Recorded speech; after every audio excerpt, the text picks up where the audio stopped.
Nakol na po kay pangutana. Ato ni ning nasigutan ni nga ikaw nagatambal no, mananambal ka sa mga kuan, sakiton, mga sakit sa lawas nun o sa espirituhanon. Halimbawa ko na may magpatambal din nga mga bugat nga mga sakit, unya among sakit nga adunay kayuhan naman sa Biblia. Og na po sakit nga masangpot tapod sa kamatayon. Unya kung kulang sila pagtuo ana og ako mayan. og unsay may tabo sila ha, mamahayan ka kung kulang ang pagtuo.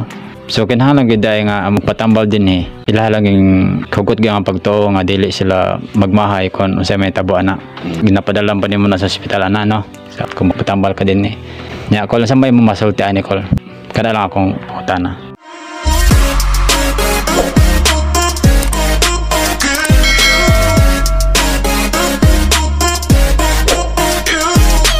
Boy, nagtambal ko pinagi sa espiritu og pagtuo. Igo lang kung magsulti, maghikap kanila o mga liupo nga to sa Diyos. Sulugoon lang ko niya. Kay na may hospital. Dini ka nako, balay pahulayan. Gipahulay kadali ang imong lawas, gipahulay kadali ang imong espiritu. Istoryahan man karon ka pahuway ka sa imong ka-stress sa kalibutan, di ba? Yan mo na magtambal po ko sa espirituhanon, balihan na kung anong nagsakit ka. Kay sobra imong pangandoy, wala nakakapahuway, dili ba? Tama. Diya dayon ikapon ako mo na yung uli sa inyo ha. Gayo na kasi imong pagtuo kung nagtuo ka. Unya kung kulang pa ka o dadaan nyo sa tambalanan kay naa may uban nga grabe sakit kinahanglan na og tawhanon. Unya kulang man pod ang pagtuo dinhi. Na may usahay boy nga ang di ba bulahan katong nagmasakiton, di ba? Tama. Ano mang niingon man nagbulahan. Ang uban ani wala nakasabot ani musuko sila nga bulahan hino tong masakiton.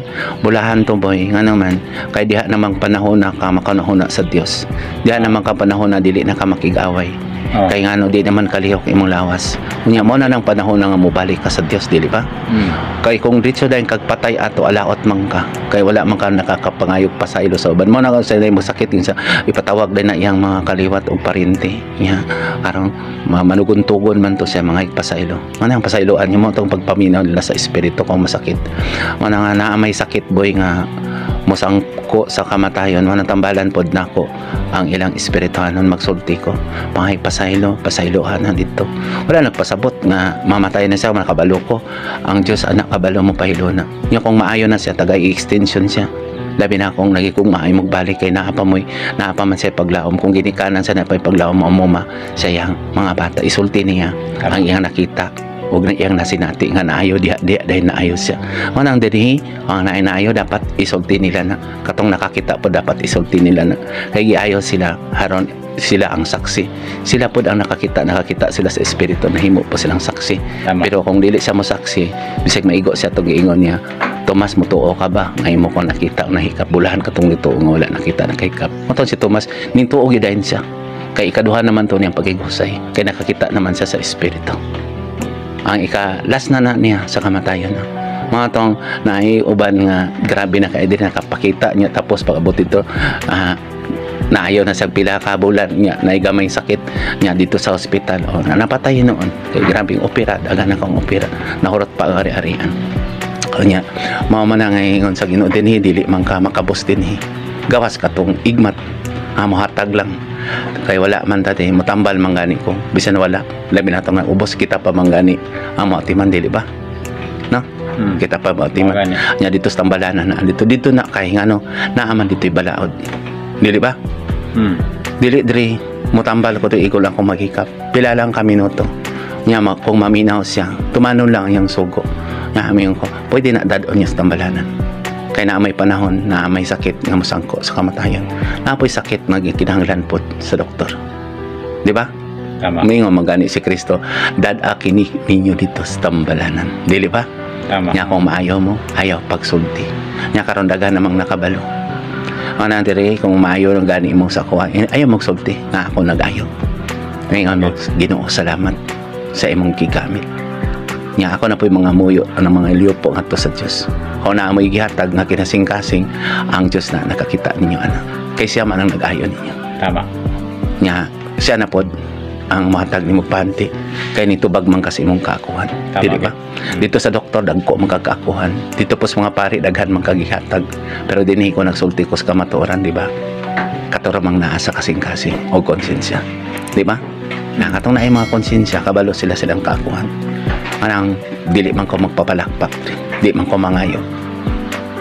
Nya ko na kay gugma sa kadako ang imong gihatag, akin na sing-kasing dili pa karong ingnon. Dako pod ang ihatag sa Dios. Pero kung dako to, na nagpakarong ingnon ka, mas maayo pa to ni hatag og duha lang ka sentimo. Atong balo, di ba? Kinasing-kasing mas dako pa to ngadto sa Dios. Tama. Ano kung ang mga dato, kung makasabot ang dato, mas paspas pa sila. Ano man, wala may dato nga dili makahatag, di ba? Nga ang pobre igo raman siya makapaambit. Haron ang dato makahatag kaniya. Mo na kung nay maghatag dinhi unya sobra na sa atong gikinahanglan. Ipanghatag po nato, di ba? Naghatag diri nga pa ni palit atog bugas dili ba? Ato sa nakinahanglan. Boy, walay balaod. Ikaw ang magbuhat og balaod sa imong kasing-kasing. Ikaw magpatubo og gugma. Kung naa kanimo ang balaod ni Kristo, makabalo ka na. Asa nimo pwede kini nga siya ang mga liupo ngadto sa Dios. Tama? Tama gid. Gipoy-an sa espiritu. Daka mo gid patambal diri nga mga masikiton nga Ngayon na. katong gingnan nimo nga kuan padala sa balay tambalanan sa ospital nya. Abot nila dito wala na sila wala finding sa doktor kay na nahikapan naman yung diri. Nga naman ako sa may pasabutan na anong wala naman sila sakit noon pag pa-check up nila dito sa ospital. Kay bugat man kay boy, kay balabi na ang kaliwat nila. Nagatuo to siya. Nga ang kaliwat nila sige mag-ingon nga dadaan na dito kay aliban na napoy garbo nya singali gusto pod sila nga mobalos pod kun sa kanila unsa man. Iya na mo na yung mga kinaiya sa tao. Unya pag-abot dito kay dako man kagasto may sa gimahal nimo imong ginikanan kay nakagasto kag dako. Pero dinhi moingon raman na sila. Diri raman gidala. Kung moingon po din na sa dito na gani gid sa doktor. Kay ang bakita manggod sa tawhanon dinhi kung dako kagasto mo na dako pagmahal nimo. Kalibutanhon ba? Pero mas dapat gani mas bayo nga dinhi magpatambal kay mga tao kung igmat lang kung malamon lang kay ang Ginoo mismo mag-ayo ana. Kaya sa doktor nagtuon naman sila. Nag-aampo man gyapon ang doktor sa Dios, di ba? Ila man ang katungod kay ila man po nang igastuhan. Mana nga ang mga doktor biya nag-aampo po na sila sa Ginoo. Pero dili sila espirituhano nga nagatuon. Dili man sila makatugkad sa espiritu. Pero dakan po na sila maayo kay ang ilahabi apod nga kaalam mo na ingon nga gamita kung ana-ana kaninyo ang kaalam gamita nga duol kamo kanako. Depende na sa doktor kung iya na siyang dugangan ni hinog sakit o wala hinon sa naning kamot. Siya man po'y manubag anak boy. Tama. Kaya kinahanglan man pod nga napoy doktor kay gawas nga ang inabuhi pod sila ila man pod ang katungod kay nagtuon man sila sa iya sa kalibutanhon. Kaya nga to ang mga ginikaon dili naman normal mga synthetic na chemical residue nya tanan mga kaon nato dito gikan man gyapon na sa ilaha. Boy, kung nakabalo lang mo kung unsa ang bitik sa tao nga ang tao ra po gigamit sa dautan. Tama. Na natin lisod na kay nako isulti kay gisakmit naman ang kalibutan karon kay iya naman sa dautan. Mga na nga ikaw dili man pud ta mo buhi diri kung dili pud ta tawhanon nga dili nagpuyo man tas kalibutan mo nang hiusaw na to ang lawas sa espiritu good ug bad na aragyapon ta dinhi. Tama gid. Nya mas maayo nga makikiusa ta kaniya kung mamatay ta diretso ta niya. Nya kung mamatay ka nga gamay dala imong sala nya hulip ang imong kamatayon hulip sa imong sala atoy langit. Pero ang problema ana kulang pa. Mo nang bulahan lagi ka magsakit ka. Kay kung kulang pa ka niingon ang Ginoo. Sulayan na si Hope, di ba? Sulayan na si Hope ako na ay lagpat siya. Tama. Ano man gusto pa man niya nga si Hope gihimo niyang instrumento. Kulang pa man bagantos pa man siya. Kay kung abtik siya, taas kay sa garbo, hakog siya, tama? Bulahan lagi ka nagmasakiton ka kay maay chance pa ka nga modugang-dugang ka paghulip sa imong mga sala. Magsakit ka ay magulbol. Tama gid. Mas maayo nga di magmahayang masakit. Kinahanglan Magpasalamat tino ka sa Ginoo kay ngano gisulay man ka. Kay ikaw man puy nagsulay kanunay sa una sa espiritu tanaw magsulti ana di ba puros ang mga taong yaga-yagaon di ba magyaga-yaga lang nato may miid lang. Pastor na siya pari. Ako gani ingnan gani ko tuwa na yung pastor, tuwa na yung pari. Oy dili ko pari dinhi sa kalibutan dili ko pastor. Tama gid. Buso ko putong pari ngano nga ako pari buso ko putong pastor wa mo ko nag-eskwela theology ug philosophy. Mao man yun na nagpalayo nato sa Ginoo. Tama gid, mao gid na. Boy, naa sa balaang kasulatan, dili na kinahanglan nga magtudlo og manudlo pa ko o magpatudlo pa ko kay ang espiritu na mao'y magtudlo nako. Tanaw na ako sinultian. Tama. Kanang naga-eskwela og sa konsultian. Dili lang ko English, dili ko lang yo. Kay mao mahinuunay naka tanawa nga ato ang Pinoy nganong kulang tas technology. Ha? Pwede na ko isulti kadali, no? Ang isa ka oras nato nag-eskwela man ta og langyaw. Ang uban nga mga nasod, ang uban mga kuan nag-eskwela atong Binisaya, nag-eskwela og Tagalog. Wala. Late ta kay pila pa ka oras ang gigahin nato para sa ilang mga sinultian. So, mahimo tang i-invest ta niya. Ano hinon nga basig kabos ang atong giistorya. Langyaw ang atong gisultian. Di hinon to kasabot. Mao nang naa sa balang kasulatan, di ba? Nagsulti sila og mga langyaw nya katong agi nila wala nang kasabot. Tama gid. Nanas wala ang kasulatan ay nakanata nang akong ginasulti na ana. Ayaw mo sulti og langyaw kay langyaw mo sa inyong kasing-kasi sa to pa. Langyaw kasi imong pagkatao na pasabot na nagparon-aron ka, nagpataas ka sa imong kalibutanhon nga kaalam. Tama? Nagpamalam alamon ka ba? Naanas taguangkan ang kaalam sa Dios nga itong ihatag dinhi. Kahibalo lang na. Knowledge. Ibalik man na, knowledge is power. Powerful din sa kalibutan. Pero walay power ngadto sa Dios. Tama? Gamiton nimo ang knowledge diri haron naa kay power ngadto sa Dios. Okay? Mo nagiingon sa Ginoo, gamita inyong kaalam dinhi. Daw no, nga duol ka nako. Pero kung maalamon nang gahinoon ka, di naman ka mubalik sa ubos. Tama? Tanaw mga bata. Mura na hinoon, di na gani, no? Nasa karon, mga boy, mag-uol kay ko boy, kung sige taga-ampo nga, mag-extend pa, o tama. Kaya naapa ko nang inabuhi pa ta. Pero gipakita na nako sa espiritu. Mabot ka, isa ka henerasyon karon ang atong mga bata. Kung unsa ta kagahi karon, musamot kagahi pa. Kay high-tech na ilong naman ta. Dili naman, giangkon naman ni sa dautan. Tama gid. Naamna sa Biblia, ang kalibutan karon dili na ako ang mahigugmaon sa kalibutan kaaway sa Dios. Mana ang mga pare bitang nagsulti, "O kami, anong dili man ta kalibutan adto man sa Mars dili." Bot si pasabot sa kalibutan hon, gusto lang kang kanunay kang ipasikat, gusto lang kang kanunay kang tagaan, gusto lang kang kanunay kang halangdon, gusto lang kang ikaw kanunay paminahon. Tama gid. Dili ka maminaw sa balaang kasulatan. Gusto lang kag imong balaod, imong pulpito, tapos imuhang law, balaod ba? Bylaws. Tama. Ayon sa man Arial Kial sa paramedic, boss ka, dili ka sa ubos. Isulti nimo ang si Kristo, ipataas nimo si Kristo. Tama? Tama. Si Kristo na sa ubos. Tama. Dili nimo makita sa taas. Tanaw mga apostoles, moingon sila nga sila sama sa ni Kristo, sama ni Pablo. Oh, di ba? Sama ni Pablo. Ang Dios man nagpamatuod ni Pablo nga mahimo siyang pari. Dili man tao. Pero tanaw ka nung nag-angkol na sila sa pangalan. Yan, nagpaaman-amahan po din sa pare lang ka, preaching lang ka, magtutudlo ra ka. Oh. Yan kisa mga amahan.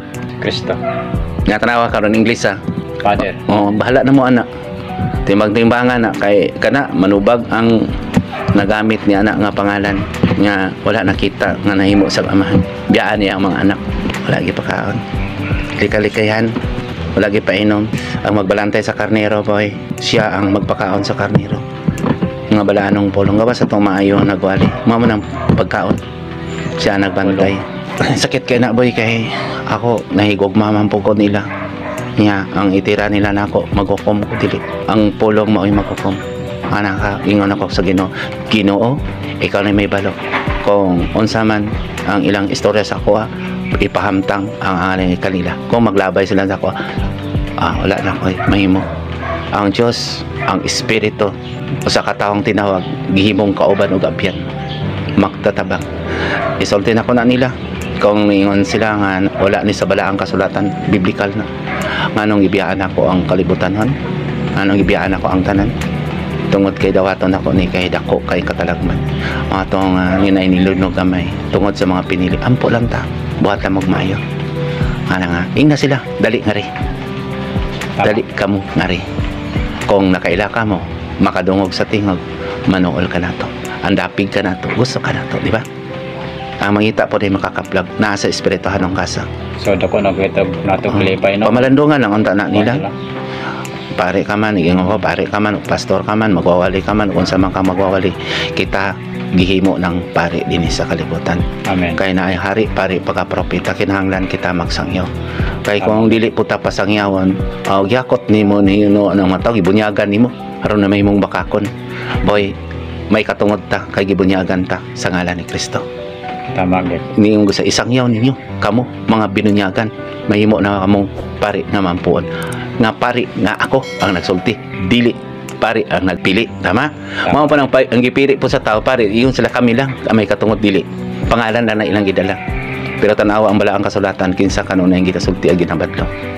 Boy, ang tinuod nga pari nito man sa sugo sa tinuod nga pangulong pari. Tama. Dili magpaanino-anino kundiin gani unsa gay gisulti sa pangulong pari mao ra pud ilang gamiton, kung unsa gani ang gigamit sa pangulong pari ang gibalaan mao ra pud ilang gamiton, di ba anino? Anino? Dili ka mahimong pure nga pari kung wala ka nagabuhat. Dili sama ni Kristo nga pare. Kung wala. Oh, tara nagamit sila sa ilang mga gibalaan, anino ra man ka. Pero kung tinuod ka nga pari nga nagsakripisyo ka, nagbuhat ka o pinili ka sa espiritu, kay naaman kanimo ang espiritu. Kung baga unsa man ni espiritu ning pariya nga daghang mga anak, tama? Unsa man ni espiritu ni di ba sa unsa man to? Gawa sa tong mga maayo. Mao na kung naay mulabay na ko nga pari inya engineeral nila nga pari, oy manubag si ana. Ako dili ko moangkon sa akong kauban ko. Pare sa kauban kung naamo dinhi kamo gipili na nga mahimong pari sa espiritu dinhi. Nauna-una mamug jotay. Mo na nga pasagdayon na sila ay naghukmi. Tama gid. Mo nang sige balik rin sa ulan man karon ngano man kay daghan mo nakatunan diri. Yo dito na pud mo magsimba miso. Mo man gyapon dito ay makatunan nyo tapsing-tapsingan hinuon mo sa nagwali. Tama gid. Kay ingnon nang magpa-Dios-Dios, nabay pa-Dios-Dios. Nga nag-aampo og sakripisyo. Ang katong nagpa-Dios-Dios kanang nagpapatay sa pulong sa Dios. Tama? Selebrasyon. Ang selebrasyon na pad. Lakilak na pud ta. Naipito ka pulong balik-balikon. Nya natapos na, nya kapilan sugod na pod. Natapos na ni Kristo. Nya kita mo padayon. Sa tanan nga mga viewers ug sa mga subscribers nga kanunay nagasubaybay kami sa Espirituhan ng Gasa, kinasing-kasing gayud nga nagkapasalamat kaninyo og nagalaom sab kami nga inyo kini nga sabtan ang tanan. Og busa, please like, share og comment kung kamao dunay mga pangutana nga buot ninyong masabtan. Og please subscribe and click the notification bell para kanunay kamo updated every time nga mag-upload ko og mga bag-o nga upload videos. Salamat ug ang Ginoo sa kabuhatan ug sa kasaysayan. Mag-uban unta kaninyong tanan.